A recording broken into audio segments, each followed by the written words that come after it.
Welcome to Mile High Reefers. I'm Scott Anderson, and it's time for another tank update.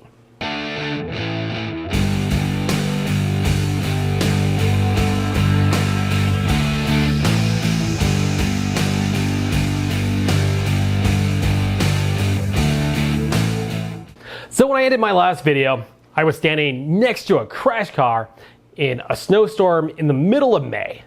Kind of a weird video for me to make.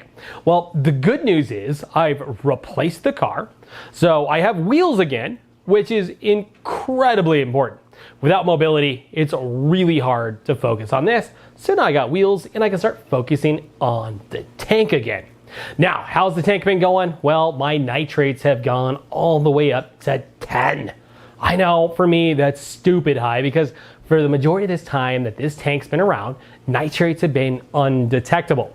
And the nitrates are the reason for the algae in the tank, which we'll take a look at more in a minute. So over the last, 6-8 months, I've been trying to get off of biopellets and go with some more natural method for nitrate controls using refugium or algae reactors. And the reality is, for this tank, for me, biopellets are probably my best answer.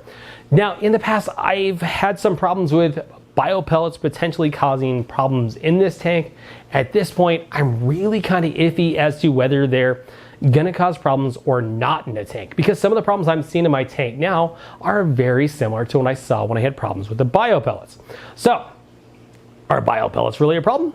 Who knows? I'm working on figuring that out for myself. But let's take a look and let's see how the coral and the fish are doing in this big tank, and then we'll take a look at the 24-gallon. At this point, I would say this tank is struggling, and I'm really working to bring it back.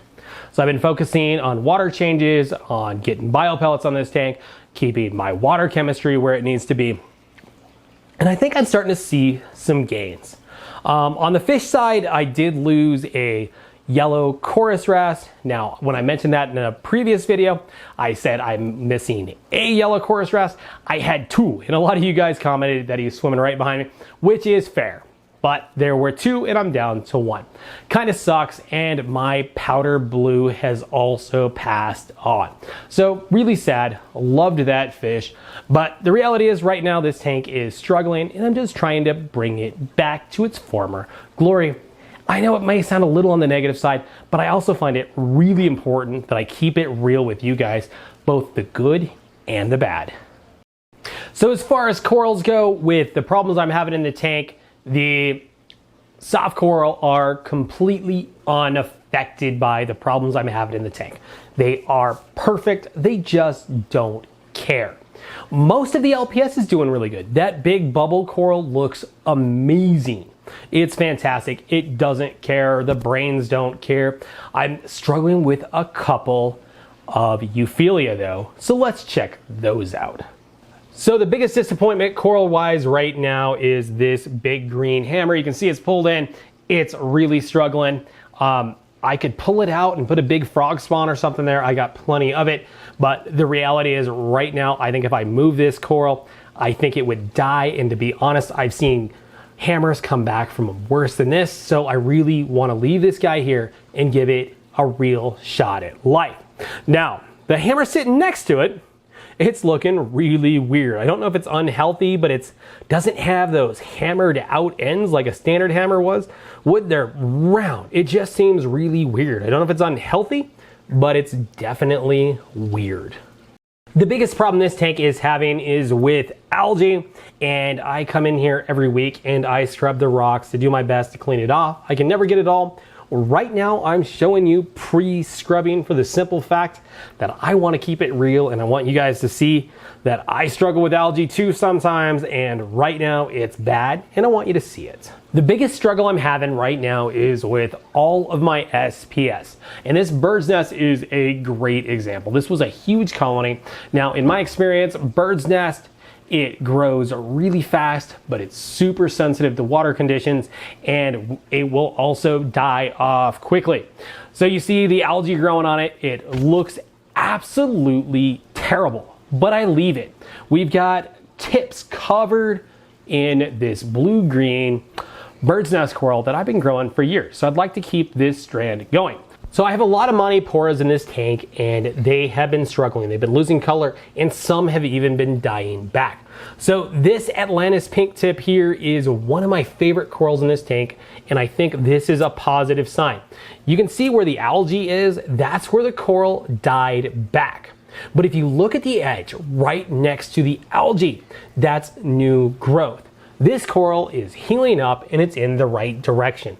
In fact, I think all my Monties are going in that direction.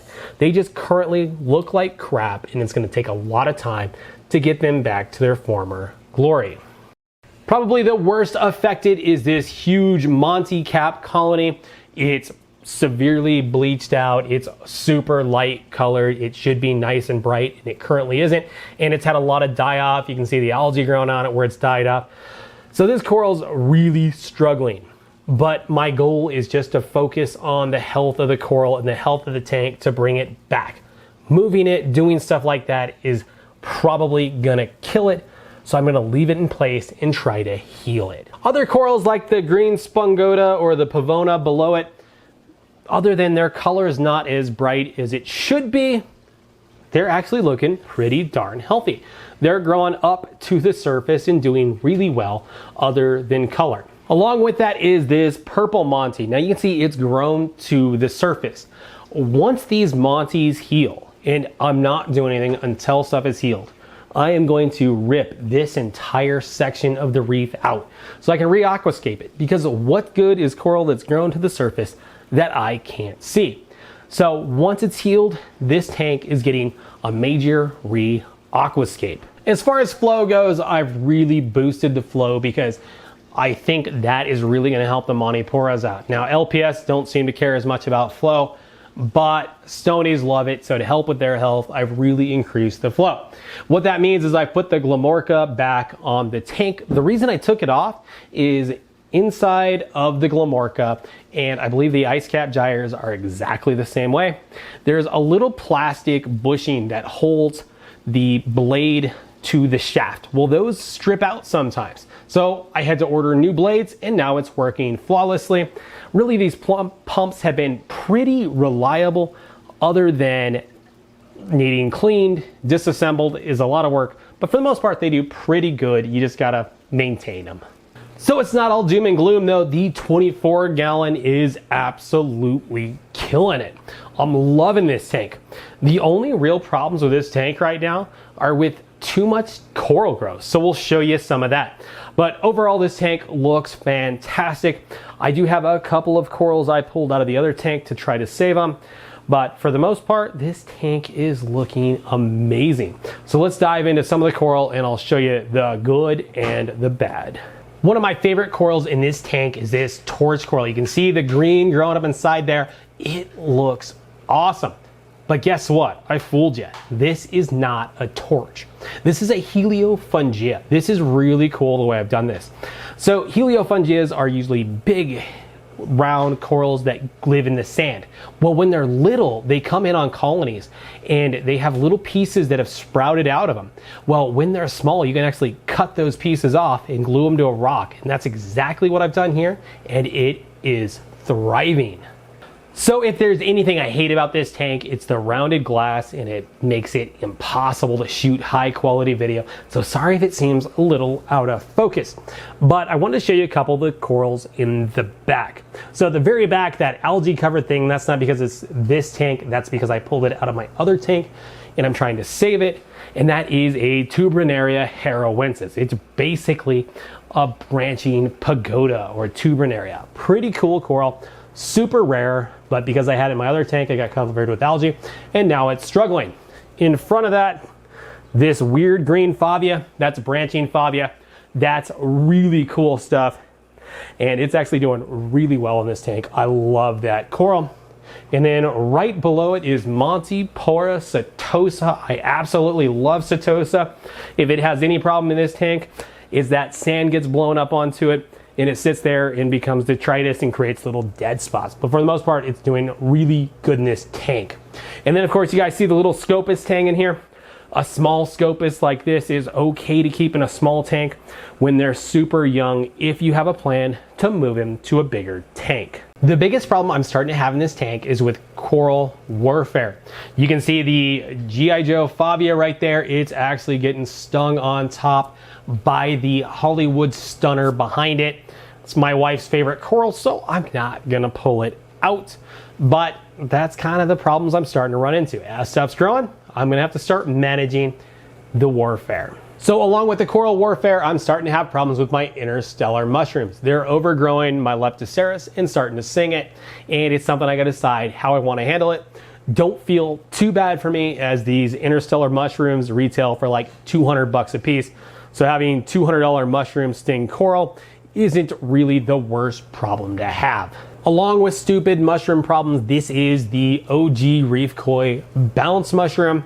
And this one has had a hard life. I used to have an urchin in here who walked off with it, and I lost it for a long time until I found it. And then when I was cleaning rocks, I accidentally threw it in the trash and then found it and glued it back on. So it's had a hard time. It's a tiny little one, but it's actually doing really well. It's just had a hard life. But this is the OG Reef Koi Bounce. Love this little shroom, and I can't wait for it to get big. So this tank has a ton of zoanthids in it. I absolutely love zoas. The biggest problem I'm having with my zoas is they're growing too much too fast. So they're going to grow into each other, and eventually probably one species is going to win out, and I'm going to have to decide how I want to manage it. The other problem is somehow a teal pally got in here, and it is also starting to overgrow stuff, and I don't know how I'm going to handle that either. I'm debating on trying to pluck them out with tweezers, but that has a whole host of risks, including palitoxins, and odds are it wouldn't work anyways. But right now it looks stunning. There we go. There's a quick look at my tanks. I've got lots of success in the 24 gallon, a lot less success behind me. But the reality is this big tank behind me is gonna take a long time to fix. Good things don't happen fast in aquariums, but bad things do happen really fast in aquariums. So it's gonna be a while getting this guy fixed, and taking my time is key and priority here. So I'm gonna take my time, we're gonna do it right, we're gonna get it right, and it's gonna be back to its former glory. Good news is 24 gallon looks better than it's ever looked. So thanks for watching this episode of Mile High Reefers. Like, comment, subscribe, and I'll see you on the next one.